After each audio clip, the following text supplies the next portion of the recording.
എന്റെ നിഷാദെ, ഇത്ര കാലമായിട്ട് നിങ്ങൾക്ക് നേരം വെളുത്തിട്ടില്ലേ? ഈ വീഡിയോ ചെയ്യുന്നത് ശ്രീ നിഷാദിന്, ശ്രീ അജിൻസിന്, മീഡിയ വണ്ണിന് വേണ്ടിയിട്ടാണ്. നമ്മുടെ മുസ്ലിം സഹോദരന്മാർക്ക് വേണ്ടിയാണ് പ്രത്യേകിച്ച്. അതായത് മുസ്ലിം സമുദായത്തിന്റെ ന്യൂനപക്ഷ പിന്നോക്ക അടക്കമുള്ള താല്പര്യങ്ങൾ സംരക്ഷിക്കുമെന്ന് പറയുന്നതാണ് മീഡിയ വൺ എന്നുള്ളത്. അതിലെ ഏറ്റവും പ്രമുഖ രണ്ട് ആങ്കർമാരാണ്, രണ്ടുപേരുടെ സുഹൃത്തുക്കളാണ്. നിഷാദിന് ഇതുവരെ നേരം വെളുത്തില്ലേ? ഞാൻ പറയുന്നത് നിഷാദ് കേൾക്കണം. ഞാൻ പറയുന്നത് ആത്മീയ പോയിന്റ് ഒന്നുമല്ല, പച്ച രാഷ്ട്രീയമാണ്. പച്ച എന്ന് പറഞ്ഞാൽ മുസ്ലിം രാഷ്ട്രീയം ഒന്നല്ല, പച്ചയ്ക്ക് രാഷ്ട്രീയം പറയുകയാണ്. ദൈവത്തെ ഓർത്ത് എന്റെ ദൈവമേ, എനിക്ക് ദേഷ്യം വരികയാണ്. ഞാൻ പലപ്പോഴും ഇമോഷണലായി പലപ്പോഴും പല കാര്യങ്ങൾ പറയുന്നത് എനിക്ക് ദേഷ്യം വരികയാണ് നിങ്ങൾ ഈ പറയുന്നത് കേട്ടു നോക്കണേ. ഇപ്പൊ ശബരിമലയിലെ ബന്ധപ്പെട്ട് കേരളത്തിലുണ്ടായി പോകാൻ നമുക്കറിയാലോ. അതിലൂടെ നവോത്ഥാന നിലപാടാണ് CPM മുന്നോട്ട് വെച്ചത്. അതിന് വിജയ് തേങ്ങയുടെ അരി എന്തോന്ന് നവോത്ഥാന നിലപാടാണ് CPM മുമ്പോട്ട് വെച്ചത്. അതായത് ശബരിമലയില് യുവതികൾക്ക്, ഒരു പ്രത്യേക പ്രായത്തിലുള്ള യുവതികൾക്ക് പ്രവേശനമില്ല. അത് സ്ത്രീ പ്രവേശനമായി വ്യാഖ്യാനിച്ച് ഹിന്ദു വിശ്വാസങ്ങളെ തകർക്കാൻ നോക്കുന്നതാണോ നവോത്ഥാനം? ഇനി തീർന്നില്ല, ഇതല്ല എന്റെ പോയിന്റ്, അടുത്ത പോയിന്റാണ് പ്രധാനം. വിജയിക്കാൻ കഴിഞ്ഞില്ലെങ്കിൽ ആ നവോത്ഥാന നിലപാട്, അതിലൂടെ നവോത്ഥാന നിലപാടാണ് CPM മുന്നോട്ട് വെച്ചത്. അതിന് വിജയിക്കാൻ കഴിഞ്ഞില്ലെങ്കിൽ ആ നവോത്ഥാന നിലപാടിനല്ല, മറിച്ച് വിഭജന നിലപാടിനാണ് ആള് കൂടുതൽ കണ്ടപ്പോൾ കോൺഗ്രസ് എടുത്ത പ്രശ്നം നമ്മൾ കണ്ടാണ്.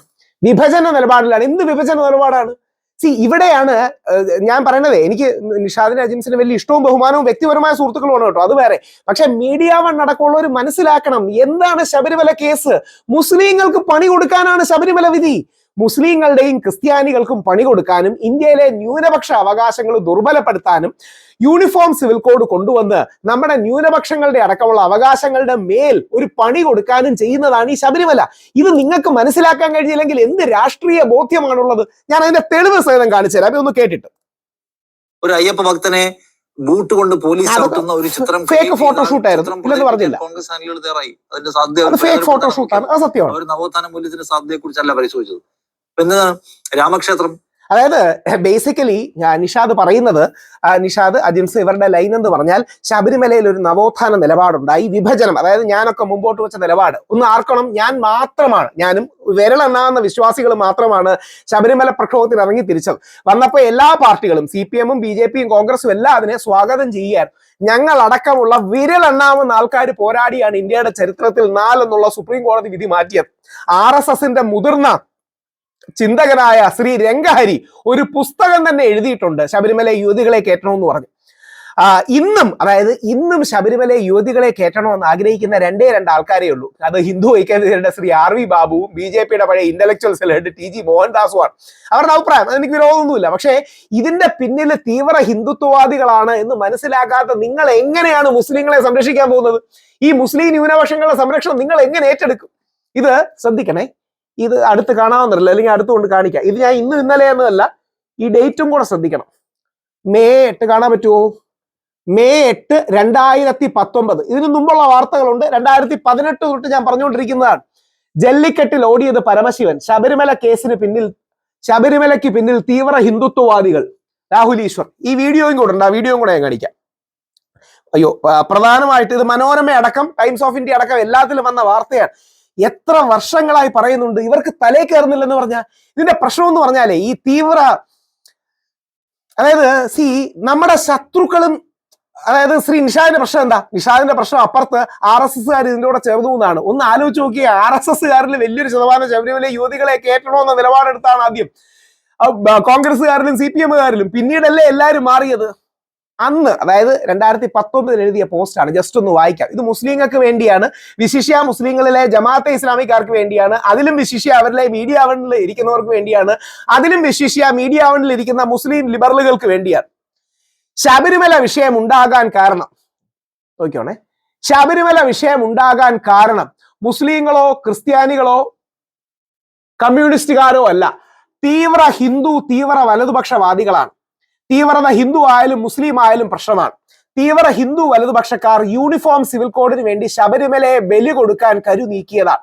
ഇത് കേരളത്തിൽ തിരിച്ചറിഞ്ഞ ഒരേ ഒരു നേതാവേ ഉള്ളൂ, ശ്രീ രമേശ് ചെന്നിത്തലയാണ്. അത് നല്ല നായരായതുകൊണ്ടാണ് തിരിച്ചറിയുന്നത്. നല്ല ഹിന്ദുവാണ് രമേശ് ചെന്നിത്തലാജി എന്നുള്ളത് കൊണ്ടാണ് തിരിച്ചറിയുന്നത്.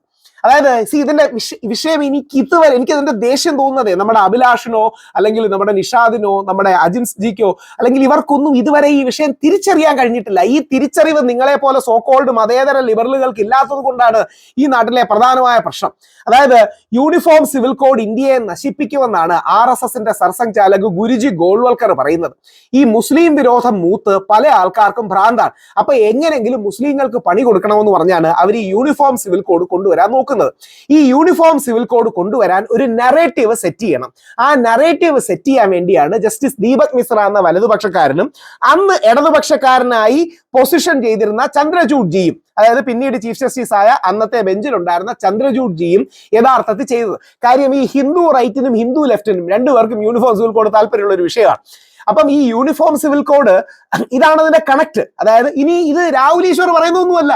രാജ്യസഭാ MP ആയിരുന്ന BJPയുടെ ഹാർവേഡ് പ്രൊഫസർ ആയിരുന്ന തീവ്ര ഹിന്ദുത്വവാദിയായ ശ്രീ സുബ്രഹ്മണ്യ സ്വാമി വളരെ തുറന്നു തന്നെ പറയുന്നുണ്ട്, ശബരിമലയിൽ യുവതികളെ കയറ്റണം, എന്നിട്ട് യൂണിഫോം സിവിൽ കോഡ് നടപ്പാക്കണം. ശബരിമലയെ അടക്കം നമ്മുടെ വിശ്വാസങ്ങളെ പുച്ഛിച്ചുകൊണ്ടാണ് പറയുന്നത്. ശബരിമലയെ പട്ടാളത്തെ കയറ്റണമെന്ന് പറഞ്ഞാൽ, അതായത് പ്രതിഷേധിക്കുന്ന ഞങ്ങളെ അടക്കം പട്ടാളത്തെ ഉപയോഗിച്ച് മാറ്റണമെന്ന് പറഞ്ഞ ഒരു മുസ്ലിമോ ക്രിസ്ത്യാനിയോ കമ്മ്യൂണിസ്റ്റുകാരനോ അല്ല, സുബ്രഹ്മണ്യ സ്വാമിയാണ്. നമ്മൾ വിചാരിക്കും തമിഴ്നാട് ഇത് തന്നെയാണ് തമിഴ്നാട് ജല്ലിക്കെട്ടിൽ നടന്നത്. അതായത് ജല്ലിക്കെട്ടില് ആനിമൽ റൈറ്റ്സിന്റെ പേരിൽ ബോധപൂർവം ഒരു നെറേറ്റീവ് ഉണ്ടാക്കി അതിനുശേഷം പിന്നീട് പശുവിനെ അല്ലെങ്കിൽ ബീഫ് ബാൻ ചെയ്ത് മുസ്ലിങ്ങളെ ദ്രോഹിക്കാന്ന് പറഞ്ഞാണ് ആ സാധനം വന്നത്. ഇത് ഈ തീവ്ര ഹിന്ദുത്വവാദികൾ ഈ ആത്മീയ ശൂന്യത എന്നാണ് പ്രവർത്തിക്കുന്നത്. ഈ അൾട്രാ റൈറ്റ് വിങ് എന്ന് എടുത്താൽ മതി. അതായത് ഇപ്പം ജസ്റ്റിസ് ദീപക് മിശ്ര ഒക്കെ ഈ അൾട്രാ റൈറ്റ് വിങ്ങിനോട് ചേർന്ന് നിൽക്കുന്ന വ്യക്തിയാണ്. ഇവരെ നേരിട്ട് എതിർക്കാൻ പലപ്പോഴും ഈ അൾട്രാ ലെഫ്റ്റിന് കഴിയാറില്ല. അത് അല്ലെങ്കിൽ അൾട്രാ ലെഫ്റ്റിനോ കഴിയാറില്ല. യഥാർത്ഥത്തിൽ എന്താ സംഭവിക്കുന്നതെന്ന് അറിയാമോ? ഈ തീവ്ര വലതുപക്ഷക്കാര് ഒരു നറേറ്റീവ് സെറ്റ് ചെയ്ത് ശബരിമല യുവതികളെ കയറ്റി കണ്ടോ വലിയ എന്തോ മാറ്റം ഉണ്ടായി, അതുകൊണ്ട് നമുക്കിനിയും മുസ്ലിം സ്ത്രീകളെ സംരക്ഷിക്കാൻ യൂണിഫോം സിവിൽ കോഡ് കൊണ്ടുവരാം. ആ യൂണിഫോം സിവിൽ കോഡ് കൊണ്ടുവരുന്നതിലുള്ള ഉദ്ദേശം മുസ്ലിം ജനസംഖ്യ കുറയ്ക്കാം. ഈ പ്രാന്തന്മാരെ കൊണ്ട് ഒരു കാര്യവും ഇല്ല എന്നുള്ളതാണ് യഥാർത്ഥത്തിൽ മനസ്സിലാക്കേണ്ടത്. ശബരിമല വിഷയം ഇന്ത്യയുടെ നീതിന്യായ ചരിത്രത്തിലെ ഒരു ഡിഫൈനിങ് മൂവ്മെന്റ് ആണ്. മുമ്പ് കേശവാനന്ദ ഭാരതി കേസൊക്കെ പോലെ ഇന്ത്യയുടെ 7 വർഷം എന്നേക്കുമായി മാറി എഴുതാൻ പോകുന്ന 6-7 വർഷം മുമ്പുള്ള ഞങ്ങൾ വിശ്വാസികൾ വിജയിക്കാൻ പരാജയപ്പെടാം, അത് സെക്കൻഡറി ആണ്. പക്ഷേ രണ്ട് രീതിയിലാണെങ്കിലും ഈ മൊമെന്റ്, ഈ മൂവ്മെന്റ് ഇന്ത്യയിലെ പ്രത്യേകിച്ച് ഇൻഡിപെൻഡൻസിന് ശേഷം, സ്വാതന്ത്ര്യത്തിന് ശേഷമുള്ള ചരിത്രപരമായ ഒരു സന്ദർഭമാണ്. രണ്ട്, ഈ വിഷയത്തിൽ ഞാൻ 12 അല്ലെങ്കിൽ 13 വർഷമായി 2006 മുതൽ ഈ കേസിന്റെ പുറകിലാണ്. അന്ന് ഒരു രാഷ്ട്രീയക്കാരും ഇല്ലായിരുന്ന കാലത്ത് സോക്കോൾഡ് ഹിന്ദു വലതുപക്ഷത്തിന്റെ നേതാക്കൾ TV-യിലിരുന്ന് എന്നെ ശബരിമലയ്ക്ക് വേണ്ടി പറഞ്ഞതിന് ചീത്ത വിളിച്ച അവസരം ഉണ്ടായിട്ടുണ്ട്. ഞങ്ങൾ മരിച്ചാലേ യുവതികളെ ശബരിമലയെ കയറ്റൂ എന്ന് പറയുന്ന പലരും അന്ന് ഞങ്ങൾ എതിർപക്ഷത്തായിരുന്നു, ശബരിമലയെ എതിർക്കുന്ന പക്ഷത്തായിരുന്നു. അന്ന് ഞാൻ രാഹുൽ ഈശ്വർ പിന്തിരിപ്പനാണെന്നും ഈ രാഹുൽ ഈശ്വറിനെ പോലുള്ള കുറെ വൈകാരികരായ ആൾക്കാർ യുവതികൾ ശബരിമല കയറുന്നു എന്നൊക്കെ പറഞ്ഞ് സാധാരണക്കാർ തെറ്റിദ്ധരിപ്പിച്ചിറങ്ങുന്നതാണെന്നാണ് ഈ ഹിന്ദു വലതുപക്ഷ പാർട്ടികളുടെ പല ആൾക്കാരും പറഞ്ഞിരുന്നത്. അതൊക്കെ മാറി ഇന്ന് എല്ലാവരും പൂർണ്ണമായി പിന്തുണയ്ക്കുന്ന ഒരു അവസ്ഥയാണ്. ഈ വിഷയം വളരെ ഡീപ്പായ ഒരു വിഷയമാണ്. നമ്മൾ അറിഞ്ഞിരിക്കേണ്ട കാര്യം അതാണ്. ശബരിമല വിഷയത്തിന്റെ പിന്നിൽ മുസ്ലിങ്ങളല്ല, ക്രിസ്ത്യാനികളല്ല, കമ്മ്യൂണിസ്റ്റുകാരല്ല, ഇടതുപക്ഷക്കാരല്ല. ശബരിമല വിഷയം ഒരു വലതുപക്ഷ ഗൂഢാലോചനയാണ്, അല്ലെങ്കിൽ ഒരു റൈറ്റ് വിങ് കോൺസ്പിറസിയാണ്. ഞാനൊരു വലതുപക്ഷക്കാരനാണ്, ഹിന്ദു വലതുപക്ഷത്തിന് വോട്ട് ചെയ്യുന്ന വ്യക്തിയാണ്, അവർക്ക് എന്നാൽ കഴിയുന്ന രീതിയിൽ സംഭാവന കൊടുക്കുന്ന വ്യക്തിയാണ്. പക്ഷേ ഈ അൾട്രാ റൈറ്റ് വിങ് അഥവാ തീവ്ര വലതുപക്ഷം എന്നൊരു റിയാലിറ്റി നമ്മുടെ രാജ്യത്ത്, തീവ്ര ഇടതുപക്ഷത്തെയാണ് നമ്മൾ നക്സലുകളെന്നോ മാവോയിസ്റ്റുകളെന്നോ ഒക്കെ വിളിക്കുന്നത്. ഇതേപോലെ ഒരു തീവ്ര വലതുപക്ഷം ഇന്ത്യയിലുണ്ട് എന്ന കാര്യം സത്യമാണ്. ആ തീവ്ര വലതുപക്ഷം പലപ്പോഴും ഇന്ത്യയിലെ ഡീപ് സ്റ്റേറ്റ് എന്ന് പറഞ്ഞാൽ ഗവൺമെന്റ് ഏതാണെങ്കിലും രാഷ്ട്രീയ പാർട്ടി മാറി വന്നാലും ഇന്ത്യയുടെ ഭരണസ്ഥിരാ കേന്ദ്രങ്ങളിൽ ശക്തിയുള്ള, ഇന്ത്യയിലെ ജുഡീഷ്യറിയിൽ, ഇന്ത്യയിലെ ബ്യൂറോക്രസിയിൽ, IAS ഉദ്യോഗസ്ഥന്മാരിൽ, ഇന്ത്യയിലെ എല്ലാ സംവിധാനങ്ങളിലും പിടിപാടുള്ള വ്യക്തികളെയാണ് ഡീപ് സ്റ്റേറ്റ് എന്ന് പറയുന്നത്. ടർക്കി എന്ന രാജ്യത്തോട് ബന്ധപ്പെട്ടാണ് ഈ പ്രയോഗം ഉയർന്നു വന്നത്. ഇന്ത്യയുടെ ഡീപ് സ്റ്റേറ്റിൽ കൂടുതലുള്ളത് ഈ സവർണർ എന്ന് വിളിക്കുന്ന ഫോർവേഡ് കാസ്റ്റിലെ ആൾക്കാരാണ്. കൂടുതലും ഈ ഡീപ് സ്റ്റേറ്റിൽ അവർക്ക് സ്ട്രെങ്തും കാര്യങ്ങളും ഉള്ളത്. ഇവർ ഒരുപാട് പേര് നല്ലവരാണ്. പക്ഷെ ഇവരിൽ ഈ ബ്രാഹ്മണിക്കൽ രാഷ്ട്രീയത്തിലെ അല്ലെങ്കിൽ തീവ്ര സവർണ ബ്രാഹ്മണിക്കൽ രാഷ്ട്രീയത്തിന്റെ വക്താക്കളാണ് ഒരുപാട് പേർ. ഈ ആൾക്കാർ എന്ത് ചെയ്തു എന്ന് പറഞ്ഞാൽ ഇവരുടെ പ്ലാൻ 2 രീതിയിലായിരുന്നു. ജസ്റ്റിസ് ദീപക് മിശ്ര അടക്കമുള്ളവരുടെ പ്ലാൻ അല്ലെങ്കിൽ അജണ്ട എന്ന് പറഞ്ഞാൽ ജല്ലിക്കെട്ടും ശബരിമലയും വെച്ച് അവരുടെ ഉള്ളിലെ ചിന്ത എന്ന് പറഞ്ഞാൽ ഈ ജല്ലിക്കെട്ട് എന്ന വിഷയം ഉയർത്തി മൃഗസംരക്ഷണം ഭയങ്കര എന്തോ സംഭവമാണെന്ന് പറയണം. അങ്ങനെ മൃഗസംരക്ഷണ സംഭവമാണെന്ന് പറഞ്ഞ് പാവപ്പെട്ട തമിഴന്മാര് ഒരു 100 മീറ്റർ കാളയെ ഓടിക്കുന്നത് ഭയങ്കര മൃഗസംരക്ഷണ ലംഘനമാണ്. യഥാർത്ഥത്തിൽ ആനിമൽ റൈറ്റ്സ് കോൺസ്റ്റിറ്റ്യൂഷണൽ റൈറ്റ്സ് ആണെന്നൊക്കെ പറഞ്ഞ് തള്ളി വലിയ ഡെക്കറേറ്റ് ഒക്കെ ചെയ്ത് ആദ്യം ഈ കാളയെ എടുക്കണം. രണ്ടാമത് ഈ നമ്മുടെ നാട്ടില് കേരളത്തിലും സൗത്ത് ഇന്ത്യയിലാണ് പ്രധാനമായിട്ട്, കേരളത്തിലാണ് വിശിഷ്യ നമ്മുടെ അമ്പലങ്ങളിൽ ആനയൊക്കെ ഒരുപാട് എഴുന്നള്ളത്തിനും ഉത്സവത്തിനും ഒക്കെ കൊണ്ടുപോകാറുണ്ട്. അപ്പൊ ആ ആനയെ അമ്പലങ്ങളിൽ നിന്ന് എടുക്കണം. എന്നിട്ട് പറയണം ആനയെ അങ്ങനെ മതപരമായ കാര്യങ്ങൾക്ക് ഉപയോഗിക്കാൻ പറ്റില്ല. അപ്പൊ ഇപ്പൊ നമ്മൾ വിചാരിക്കും ഇതെല്ലാം ആനിമൽ റൈറ്റ്സ് ആണല്ലോ. എന്ന് പറഞ്ഞാൽ ഇത് രണ്ടും എടുത്തു കഴിഞ്ഞാൽ അടുത്തത് മുസ്ലിങ്ങൾ ഈദിന് ആടിനെ ഇറക്കുന്നുണ്ട്. ആ ആടിനെ ഇറക്കുന്നത് കടുത്ത ഭരണഘടനാ ലംഘനമാണ്. കാര്യം ആനിമൽ റൈറ്റ്സ് കോൺസ്റ്റിറ്റ്യൂഷണൽ റൈറ്റ്സ് ആണ്. അപ്പൊ മുസ്ലിം സമുദായത്തിലെ വലിയൊരു ശതമാനം ആൾക്കാരും കാര്യം അവർ ദിവ്യ ബലിയായിട്ടൊക്കെ കാണുന്നതാണ്, ഇത് സമ്മതിക്കില്ല, ഞങ്ങൾ ഇത് അംഗീകരിക്കില്ല എന്ന് മുസ്ലിം സമുദായത്തിലെ ആൾക്കാർ പറയും. അപ്പം ഈ വലതുപക്ഷക്കാർക്ക് എന്ത് പറയാൻ അവസരം കിട്ടും? ഇന്ത്യയുടെ സുപ്രീം കോടതിയെ ഭരണഘടനയെ ഒന്നും നിങ്ങൾക്ക് അംഗീകരിക്കാൻ വയ്യ, നീയൊക്കെ പാകിസ്ഥാനിൽ പോടാ എന്ന് പറയാനുള്ള ഒരു നറേറ്റീവ് ഉണ്ടാക്കാൻ വേണ്ടിയാണ് ഇവരിത് ചെയ്യുന്നത്, അല്ലാതെ മൃഗസ്നേഹമൊന്നുമല്ല. ശബരിമല വിഷയത്തിൽ എന്താ സംഭവിച്ചെന്ന് പറഞ്ഞാൽ ശബരിമലയിലുള്ളത് പ്രായ നിയന്ത്രണം മാത്രമാണ്.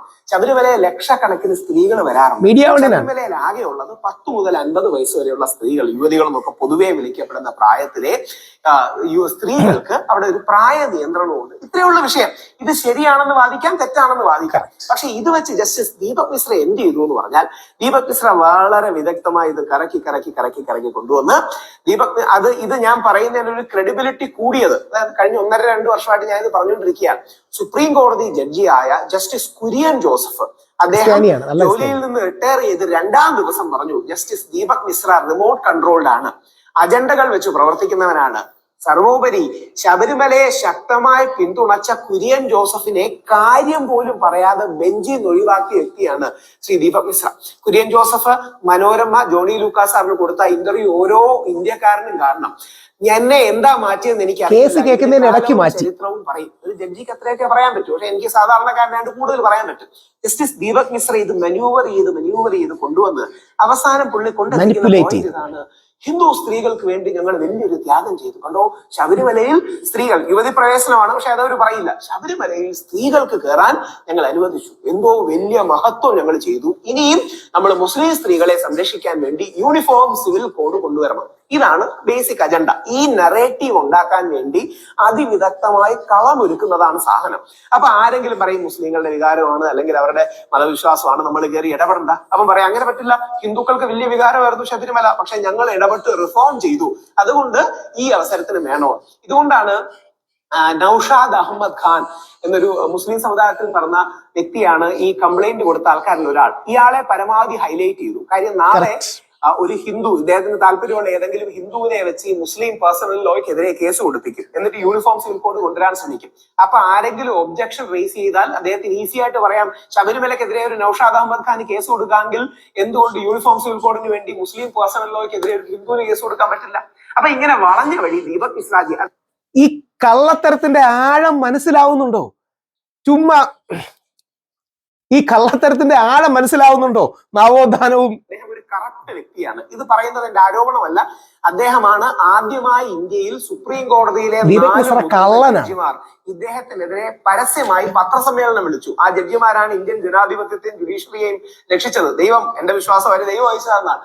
അവർ ഇദ്ദേഹത്തിനെതിരെ പരസ്യമായി പത്രസമ്മേളനം വിളിച്ചു. 21 MP-മാർ ഒപ്പിട്ട ഇദ്ദേഹത്തെ പുറത്താക്കാനുള്ള, ഇദ്ദേഹത്തെ ഇംപീച്ച് ചെയ്യാനുള്ള മോഷൻ മൂവ് ചെയ്തു. 2 പ്രധാനപ്പെട്ട അഴിമതി കേസുകൾ ഇദ്ദേഹത്തിന്റെ പേരിലുണ്ട്. അപ്പം ഇതെല്ലാം തേച്ചുമാച്ച് കളഞ്ഞ് ഞാൻ സ്ത്രീപക്ഷവാദിയാണെന്നും മൃഗസ്നേഹിയാണെന്നും ഒക്കെ പറഞ്ഞു, ഞാൻ പെട്ടെന്ന് ചിലവാകുന്ന നമ്പറുകളാണ്, സ്ത്രീപക്ഷത്തിന് വേണ്ടി ഞങ്ങൾ വാദിക്കുന്നു, മൃഗസ്നേഹിയാണെന്നൊക്കെ പറഞ്ഞ് ഇദ്ദേഹം ഇത് മാന്യൂവർ ചെയ്തത്. ഇത് പഴയ വീഡിയോ ആണ്. ഇപ്പൊ ഇത് പറഞ്ഞാൽ ചിലപ്പോൾ എന്നെ ബാർ കൗൺസിലിൽ നിന്ന് പുറത്താക്കും. അതുകൊണ്ട് പഴയ വീഡിയോ ആണ്. കേൾക്കുന്ന ബാർ കൗൺസിലുകാരുണ്ടെങ്കിൽ സുപ്രീം കോടതി ജഡ്ജിയെ വ്യക്തിപരമായി അധിക്ഷേപിച്ചു എന്ന് പറയേണ്ട പഴയ വീഡിയോ ആണ്, പിൻവലിക്കാനും പോകുന്നില്ല. തെളിവാണ് ഈ നമ്മുടെ സുബ്രഹ്മണ്യ സ്വാമിയെ പോലെ, എനിക്ക് വ്യക്തിപരമായ സുബ്രഹ്മണ്യ സ്വാമി ബഹുമാനമാണ്, ഹാർവേർഡ് പ്രൊഫസറാണ്. സുബ്രഹ്മണ്യ സ്വാമി അടക്കമുള്ള തീവ്ര ഹിന്ദു എന്ന് വിളിക്കുന്ന നിലപാടെടുക്കുന്നവർ പറഞ്ഞ എന്താ, ശബരിമലയിൽ യുവതികളെ പട്ടാളത്തെ ഉപയോഗിച്ച് കേട്ടണം, എന്നിട്ട് യൂണിഫോം സിവിൽ കോഡ് നടപ്പാക്കണമെന്നാണ്. സഖാവ് പിണറായി വിജയനോ കമ്മ്യൂണിസ്റ്റുകാർ പോലും പറയാത്ത നിലപാടാണ്. പട്ടാളത്തെ ഉപയോഗിച്ച് അവർ അറ്റ്ലീസ്റ്റ് രാത്രി ഒളിച്ച് കയറ്റിയേ ഉള്ളൂ. അവർക്ക് കേട്ടണമെന്ന് ആഗ്രഹമുണ്ട്, അതുകൊണ്ട് ഒളിച്ചാണ് കയറ്റിയത്. പക്ഷെ പട്ടാളത്തെ ഉപയോഗിച്ച് ഞങ്ങളെ എല്ലാം വഴിയിൽ നിന്ന് മാറ്റി മുത്തശ്ശിമാരെ മാറ്റി അവിടെ കയറ്റണമെന്ന് പറയുന്നത് ഈ യൂണിഫോം സിവിൽ കോഡ് നറേറ്റീവാണ്. യൂണിഫോം സിവിൽ കോഡ് യഥാർത്ഥത്തിൽ വിഷമാണ്. ആ വിഷമാണെന്ന് ഞാനല്ല പറയുന്നത്. രാഷ്ട്രീയ സ്വയംസേവക സംഘം അഥവാ RSSന്റെ സർസംഘചാലകായിരുന്ന ഏറ്റവും കൂടുതൽ കാലം സംഘടനയെ നയിച്ച ഗുരുജി ഗോൾവൽക്കർ സൂചിപ്പിക്കുന്നുണ്ട്, ഈ യൂണിഫോം സിവിൽ കോഡ് എന്ന് പറയുന്നത് ഇന്ത്യയെ നശിപ്പിക്കും, ഇന്ത്യയുടെ നാശത്തിലേക്ക് നയിക്കൂ. ഇന്ത്യക്ക് യൂണിഫോം സിവിൽ കോഡ് അല്ല വേണ്ടത്, മതസൗഹാർദ്ദമാണ്. ക്രിസ്ത്യാനികളും ഹിന്ദുക്കളും മുസ്ലിങ്ങളും സന്തോഷത്തോട് ഒരുമിച്ച് ജീവിക്കുന്നതാണ് വേണ്ടത്, ഹിന്ദു മുസ്ലിം ബ്രദർഹുഡ് ആണ് വേണ്ടതെന്ന് RSSന്റെ സർസംഘചാലകത്തിൽ സൂചിപ്പിക്കുന്നുണ്ട്. പക്ഷേ ഈ സവർണ ബ്രാഹ്മണ മനസ്സിന്റെ ആത്മീയ ശൂന്യതയാണ് ഈ യൂണിഫോം സിവിൽ കോഡായിട്ട് വെളിയിൽ വരുന്നത്. അതായത് പലപ്പോഴും അതിലെ പേടി എന്ന് പറഞ്ഞാൽ മുസ്ലിം ജനസംഖ്യ ഭയങ്കരമായിട്ട് കൂടുന്നു, ഹിന്ദു ജനസംഖ്യ കുറയുന്നു. നമുക്ക് അതുകൊണ്ട് ഒരു പോളിസി, ഹിന്ദു എന്നും മുസ്ലിം എന്നൊന്നും പറയണ്ട, ഒരു പോളിസി ഉണ്ടാക്കി ഇവരുടെ ജനസംഖ്യയിലേക്ക് കടന്നു കയറാം എന്ന് പറയുന്ന ഒരു ചിന്തയാണ്. മുസ്ലിം ജനസംഖ്യ ക്രമാതീതമായിട്ടൊന്നും വർദ്ധിക്കുന്നില്ല, പക്ഷെ ഹിന്ദു ജനസംഖ്യ ക്രമാതീതമായി കുറയുന്നുണ്ട്. അതിന് ബാക്കി ഒരുപാട് കാരണങ്ങളുണ്ട്. ഫെർട്ടിലിറ്റി റേറ്റ് എന്താ അറിയാമോ, എനിക്കിത് ഇത്രയും പക്വതയോടെ ഇത്രയും സമാധാനത്തോടെ ഞാൻ പറഞ്ഞത് എനിക്കെന്ന് കേട്ട് അല്പം തോന്നുന്നു. എനിക്കിപ്പം ദേഷ്യം വരുന്നതിന്റെ കാര്യം ഒന്ന് പ്രായം കുറച്ചുകൂടെ കൂടി, എന്താ അറിയാമോ, അത്രയും സീരിയസ് ആയിട്ട് പറയുന്ന ഒരു വിഷയം, ഇത്രയും ആഴമേറിയ ഒരു വിഷയം നവോത്ഥാന നിലപാട് മാത്രമാണെന്ന് പറയുന്നതിനെ നിഷാദിന് ഉള്ളിലൊരു വിഷമം തോന്നില്ലേ? നിഷാദിനോ അജിംസിനോ മീഡിയ വണ്ണിനോ ഉള്ളിലൊരു വേദന തോന്നില്ലേ? നിങ്ങൾക്കൊരു രാഷ്ട്രീയ ബോധ്യമില്ലേ? എന്താ പറയാ, എനിക്ക് മീഡിയ വണ്ണിനെ ബഹുമാനമാണ്, ഞാൻ അവരോട് ചർച്ചയ്ക്ക് ഇരിക്കുന്നതാണ്. മീഡിയ വണ്ണിനെ എന്താ പറയണേ, കേന്ദ്ര സർക്കാർ, മോദി സർക്കാർ അന്യായമായിട്ട് ബാൻ ചെയ്യുന്നതിനെതിരെ ശക്തമായി എന്നാൽ കഴിയുന്ന വിധം നിലപാടെടുത്ത വ്യക്തിയാണ്. എന്താ അറിയാമോ, നിങ്ങൾക്ക് മുസ്ലിങ്ങളെ സംരക്ഷിക്കാൻ പറ്റില്ല. കാര്യം നിങ്ങൾക്ക് ഈ രീതിയിലുള്ള രാഷ്ട്രീയ ബോധ്യങ്ങളെ ഉള്ളെങ്കിൽ, ഈ ആഴമേ നിങ്ങളുടെ ബോധ്യങ്ങൾക്കുള്ളെങ്കിൽ, ഇങ്ങനെ നെറേറ്റീവ് ഉണ്ടാക്കുന്നതാണ് നിങ്ങളുടെ ബോധ്യങ്ങൾ, നിങ്ങൾ ഏത് മുസ്ലിങ്ങളെ രക്ഷിക്കാൻ പോകുന്നത്? അതുകൊണ്ട് ഞാൻ പറയുന്ന ആംഗിൾ പറയണമെന്നല്ല, ഇതല്ലേ സത്യം. ഈ ആഴമേറിയ കാര്യങ്ങൾ പഠിച്ച ജനങ്ങളിലേക്ക് എത്തിക്കുന്നതല്ലേ മാധ്യമപ്രവർത്തകരുടെ പരിപാടി. അല്ലാതെ ശബരിമലയിൽ നവോത്ഥാനമാണ്, മറ്റേത് വിഭജനമാണ് എന്നൊക്കെ പറയുന്നതിനെ ഒരു ആത്മവഞ്ചന തോന്നുന്നില്ലേ? അതാണ് ഇതിലെ പോയിന്റ്. നിഷാജിയോട് ബഹുമാനത്തോടെയാണ് അദ്ദേഹത്തിന്റെ ശ്രീ അജിംസിന്റെ നിലപാട് ഇത് തന്നെയാണെന്നുള്ളതുകൊണ്ടാണ് ഞാൻ പറയുന്നത്. എനിക്കത് ദേഷ്യം തോന്നുന്നുണ്ട്. എനിക്ക് ആ ദേഷ്യം തോന്നുന്നത് എന്നോട് ക്ഷമിക്കുക. പക്ഷെ ദയവായി ഇതിനെക്കുറിച്ച് ചിന്തിക്കുക. ഈ വീഡിയോ 2 വട്ടം കാണുക. ഞാൻ പറയുന്നത് രാഷ്ട്രീയമാണ്, ഞാൻ പറയുന്നത് ദൈവികമോ ആത്മീയമോ ഫിലോസഫിയോ ഒന്നുമല്ല. നമ്മുടെ നാട്ടിൽ നടന്ന പച്ചയായ രാഷ്ട്രീയമാണ് ഞാൻ പറയുന്നത്. അത് മനസ്സിലാക്കാൻ മാധ്യമപ്രവർത്തകർക്ക് കഴിയുന്നില്ലെങ്കിൽ ദൈവം മുസ്ലിം സമുദായത്തെ രക്ഷിക്കട്ടെ. അതായത് മീഡിയ വൺ എന്ന് പറയുന്ന മുസ്ലിം ന്യൂനപക്ഷ പിന്നോക്ക സമൂഹത്തിന്റെ താല്പര്യങ്ങൾ സംരക്ഷിക്കുന്ന ജമാഅത്തെ ഇസ്ലാമിയുടെ ചാനലിന് അത് മനസ്സിലാകുന്നില്ലെങ്കിൽ ഈ നാട്ടിലെ മുസ്ലിങ്ങളെ ദൈവം രക്ഷിക്കട്ടെ.